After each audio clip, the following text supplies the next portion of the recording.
All right, Alexander, let's talk about the war party meeting that is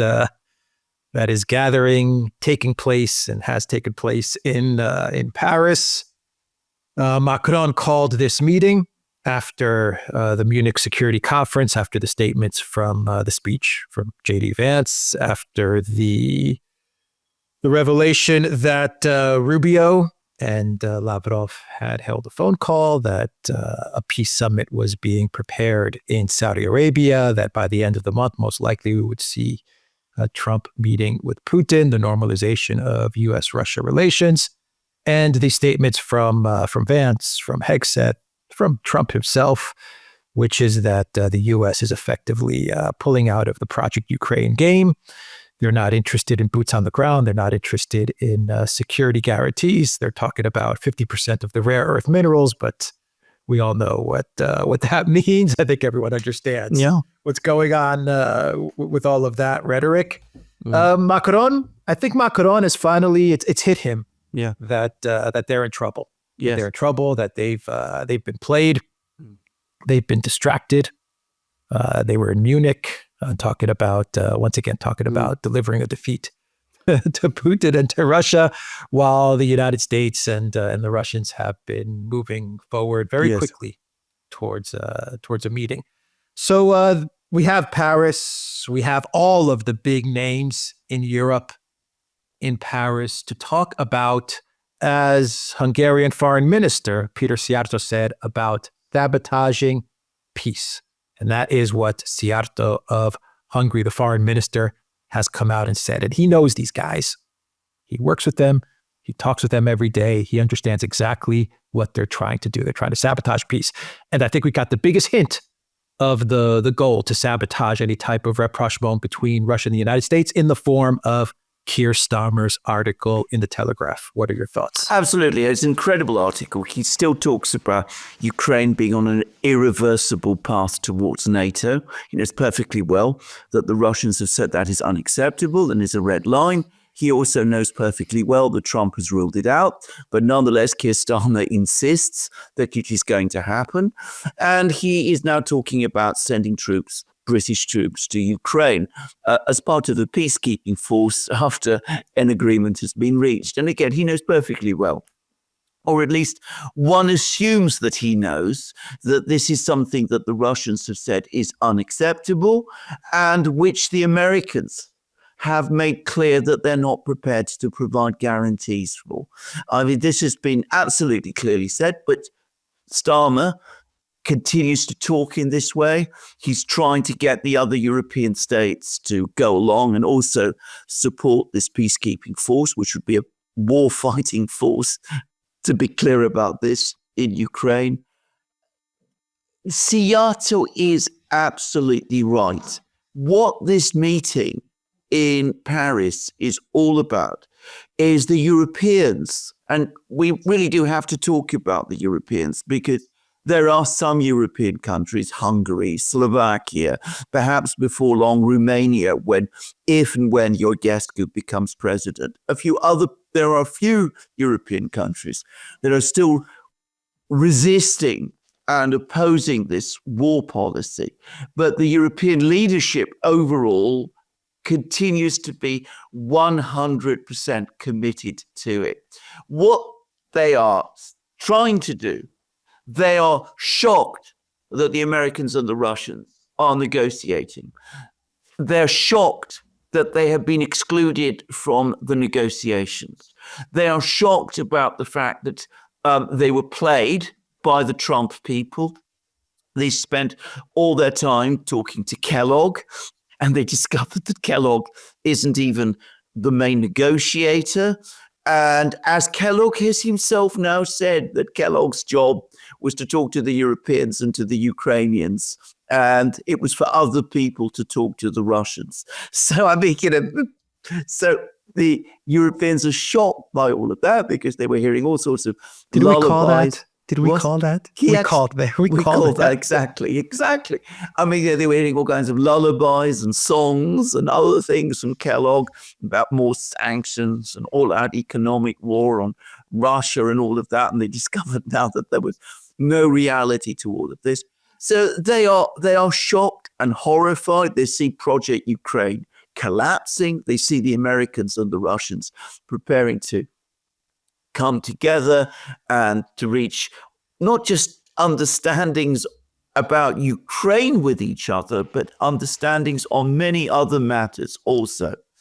And they're saying to each other, we've got to stop this.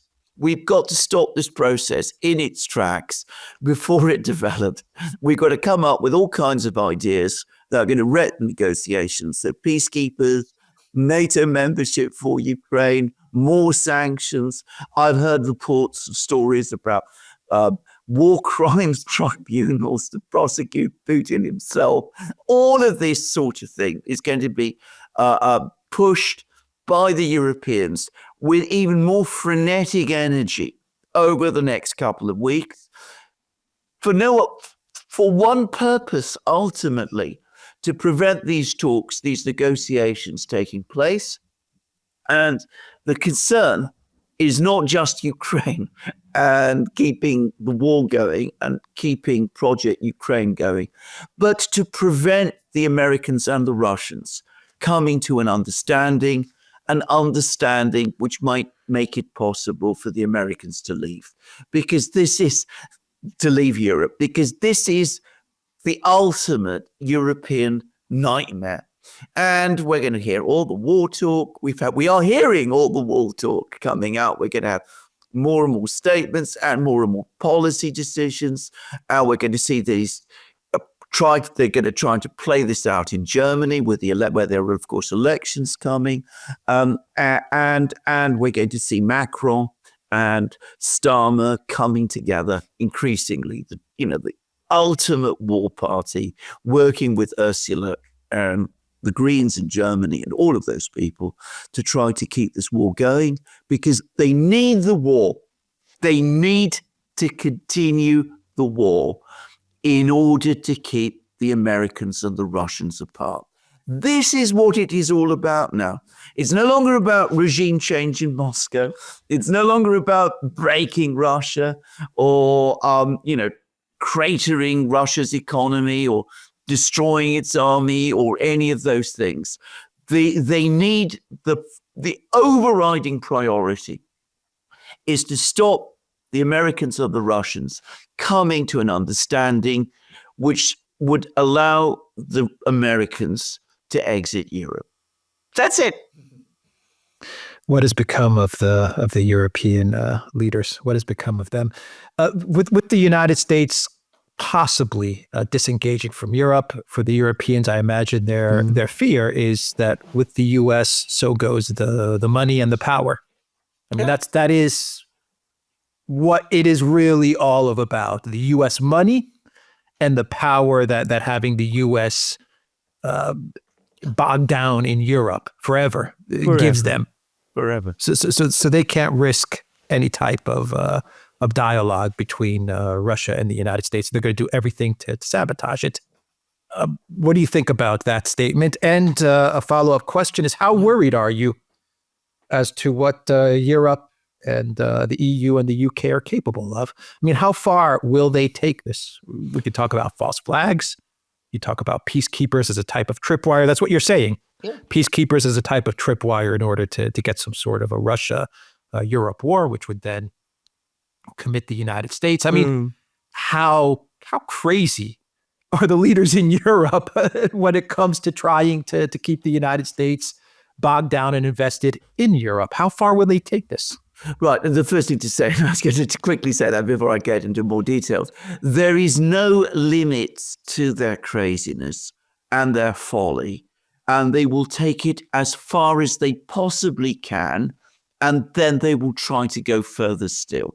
So one should not look for any self-restraints amongst the leadership of Europe.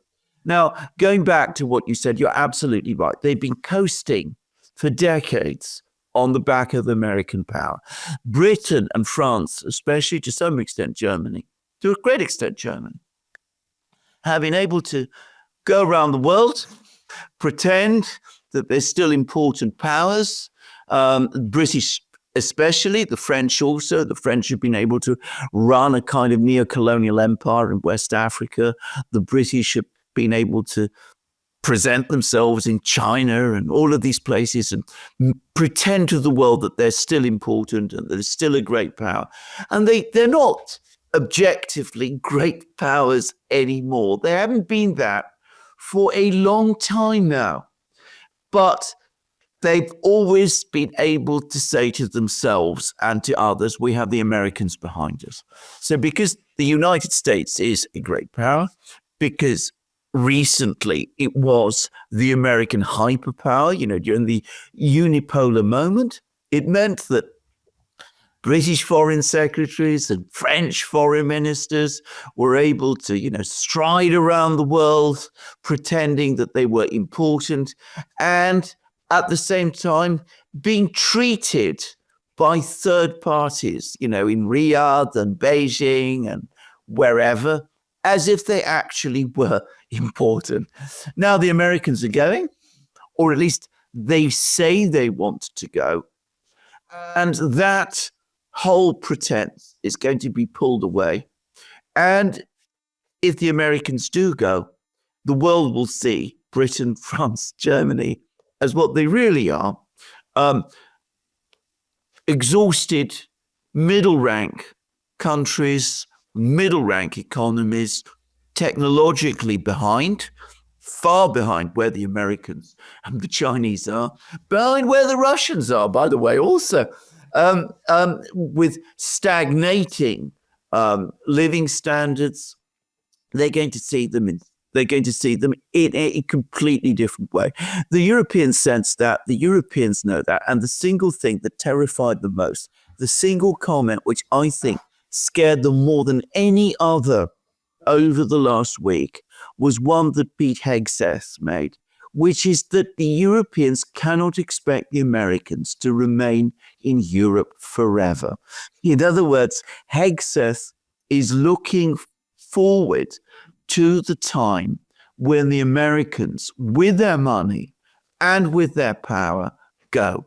And that is, as I said, the absolute nightmare. It's a terrifying nightmare. Put aside that it leaves them having to deal with the Russians by themselves, which they won't like to do. Leave aside also that it would mean that they are left dealing with each other without the Americans to keep their rivalries under control. As I said, it strips them away. It exposes them not as emperors without clothes, but as naughty children without clothes, pretending to be emperors. That is what they're really, really scared about. So what will they do to try to prevent it happening? Everything that they can. I can easily see them, for example, coming to direct agreements with Zelensky for him to agree to European peacekeepers being deployed in Ukraine. They might preempt the outcome of negotiations. They might deliberately put their own troops in harm's way, precisely in order to create a crisis and to wreck talks. You could easily imagine false flag attacks. You can expect unrelenting criticism of what the Americans are. There's already been another article. You've talked about Keir Starmer's article in the Daily Telegraph, an astonishing article, by the way. But there's been another one in the Daily Telegraph which tries to revive all the Russiagate allegations. It speculates about whether Donald Trump might, in fact, be some kind of agent of the Kremlin after all.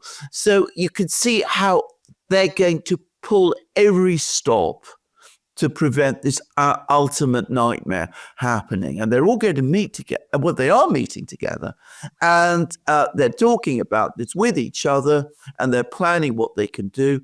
And as I said, you're dealing with people who, on this question, which for them, not for their nations, but for them themselves, is existential, they will accept no limits. Who does the Trump administration, who do they have to fear the most when it comes to sabotage? Is it the UK? Is it the UK partnered with France? Poland, for example, has given out mixed messages. Yes. They've talked about sabotaging the peace deals. Obviously, they're part of the group. I don't want to say they've talked about it. They're part of the group that's looking to sabotage the peace deals. But they've also said, look, we're not going to send military into the west of Ukraine because Poland does want to keep good relations with the United States. And they do, for the most part. A part of the Polish political elite, they do have close connections with Trump, in much the same way that Hungary and Orban have close connections with Trump. And I'm not saying all of the Polish government or people like Tusk, but there are pockets of the political class in Poland which do like Trump and do want to remain in partnership with the United States. So you do have some countries which are at this meeting actively trying to sabotage the negotiations between Russia and the United States, but they don't want to take it all the way because they do want to keep good relations with Russia. But you also have countries which are ready to gamble it all. What are those countries? Right. Which are the people that are going to really try to take down Trump in Europe? And are they going to partner with forces in the United States to do it, with media companies in the United States, with Democrats in the United States to try and derail Russia-U.S. relations and to try and take down Trump? Right. My own straightforward guess, you mentioned Poland. I will quickly talk about Poland because I know quite a lot about the country and a lot of people from there. I think Poland is not going to be a fundamental obstacle. As you correctly said, it wants good relations with the United States. And I happen to know that there are many, many, many people in Poland, including well-connected and influential people in Poland, who have always been critical of this whole strategy anyway. Poland is a much more complicated and much more sophisticated society than people know. But besides, it doesn't have the ability by itself to shape the entire conversation in the United States where it matters. Who will oppose it most? Who, from an American point of view, is most dangerous? The Scandinavians, obviously, Norway, Sweden, Denmark. Denmark, of course, has its issues now with the Trump people over Greenland.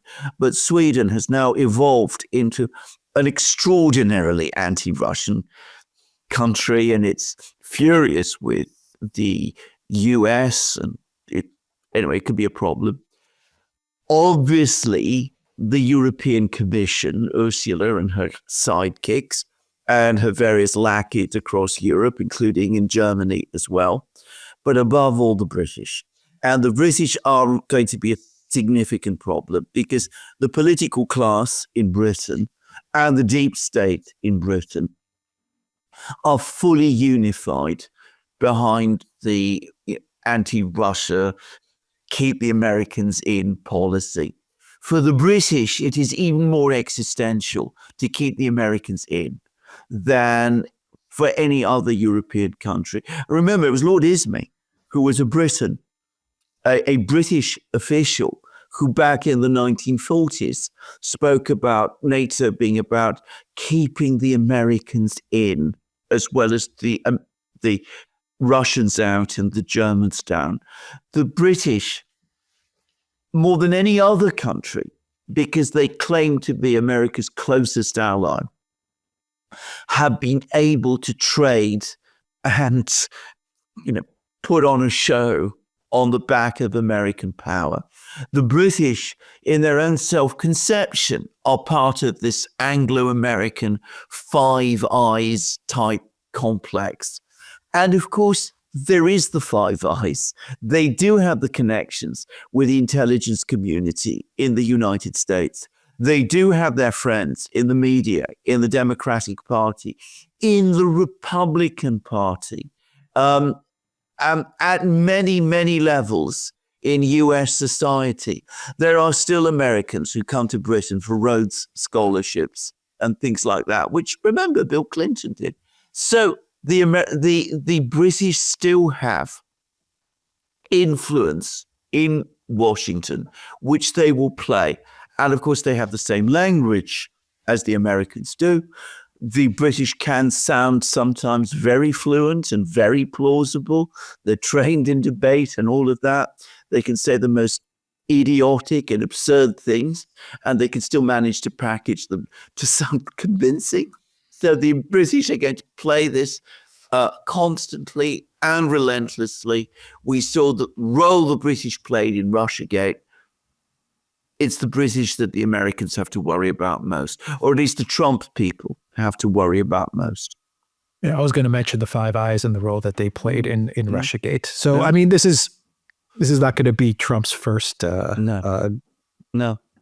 go with the UK and the Five Eyes, because he had it with Russiagate. Yes. He experienced it with Russiagate and everything Yes. that went down in the UK, in London, in Cambridge, with Steele, with Helper, with all of these people. Yeah, I mean, with Alexander Downer and Australia. So yeah, he should be prepared for stuff like this, shouldn't he? Absolutely. Well, I think he's actually playing them with a great deal of skill. Actually, I mean, he's hearing from the British crazy things about Ukraine and incredibly abusive things about Ukraine. He still talks to the British to say, let's get together, let's do a deal, let's see whether we can sort out something on the tariffs. He called Starmer unexpectedly during some tariff discussions. So you could see how he's working them. He's stringing them along because, of course, the British are desperate always to remain on the good side of the Americans anyway. So Trump seems to understand that. So he is stringing them along, even as he carries on with the really important discussions, which are the ones that he's undertaking at the moment with the Russians. But sooner or later, eventually, even the British will see that they're being played, and then they will turn, and then he has to be ready. Just a final question, Macron, France. Right, France what do you is think different. their role is? France I mean, is they different. are organizing. They are organizing, and they are important. But the major difference between Britain and France is that within France, opposition to this whole approach is, the approach that we've been seeing is much, much more advanced.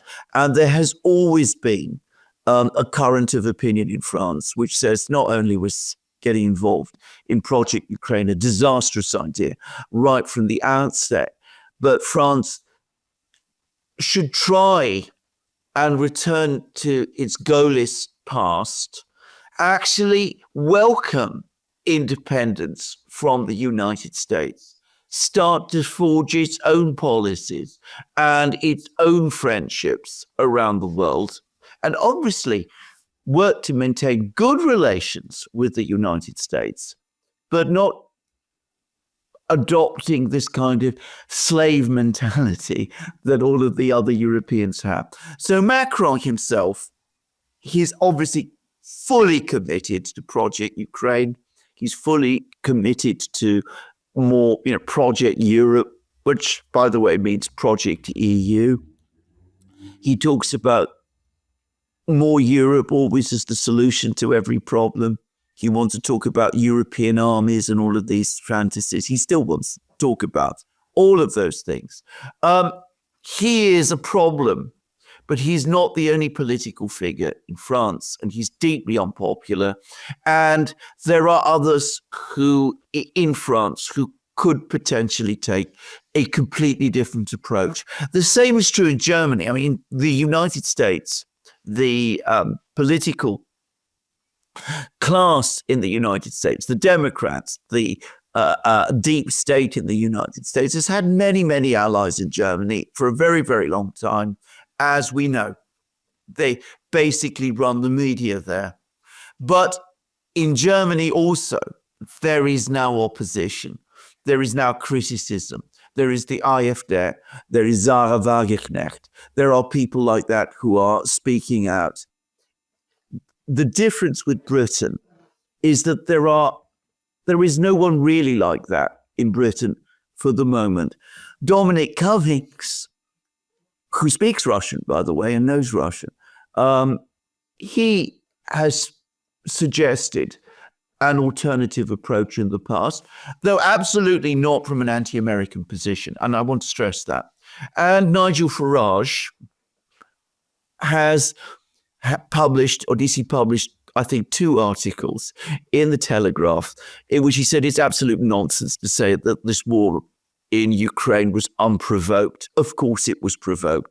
And why are we pretending otherwise? And he's got a good relationship with Trump. So you sense that deep down, Nigel Farage, who is a British nationalist, doesn't agree with this approach either. But he's had to be very, very careful what he says, because the mood in Britain, the political mood in Britain, is very, very intolerant of dissenters. And that means that there is practically no debate about this issue in Britain at the moment. And that means that the British on this issue speak with a united voice, even if it's, imposed unity in their voice. But that makes them dangerous in Washington. All right, interesting dynamic. We will end the video there, the Duran.locals.com. We are on Rumble, Odyssey, BitChute, Telegram, Rockfin, and X, and go to the Duran shop, pick up some merch like what you see in this video update. The link is in the description box down below. Take care.